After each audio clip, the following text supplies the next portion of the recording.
Feliz día de San Jorge. En primer lugar, quiero mandaros un cariñoso saludo, no con motivo, como sería lo normal en otros años, de celebración, sino simplemente de compartir desde la casa de todos los aragoneses, desde vuestra casa, desde este Parlamento, compartir desde luego la inquietud que tenemos todos en estos días llenos de zozobra por este COVID-19. En segundo lugar, quería mandar un abrazo muy fuerte a todos los afectados directamente por el COVID, tanto a los enfermos, a los afectados, pero también a los fallecidos, un cariñoso recuerdo, y sobre todo a sus familias, que al dolor de tener una pérdida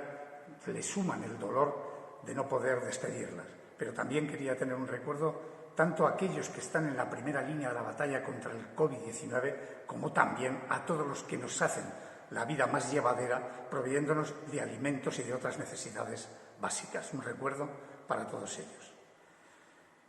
En estos días que deberían de ser, en este día que deberían ser festivos y que muchos de vosotros os acercabais otros años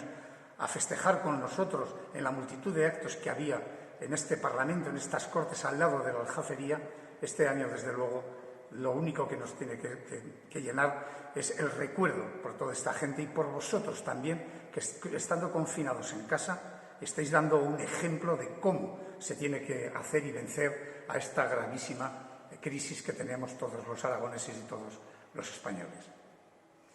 Este Parlamento, estas Cortes, este patio de la Aljafería, en estos momentos están vacíos como las calles a las que os asoméis cuando aplaudís a toda esta gente que está en la primera línea de batalla. Pero desde luego no queríamos pasar este día de Aragón sin tener una comunicación con vosotros y mandaros un afectuoso saludo. Pero también hay que recordar que es el día del libro y no queremos pasar algo tan importante como son los libros y la lectura en estos días de confinamiento como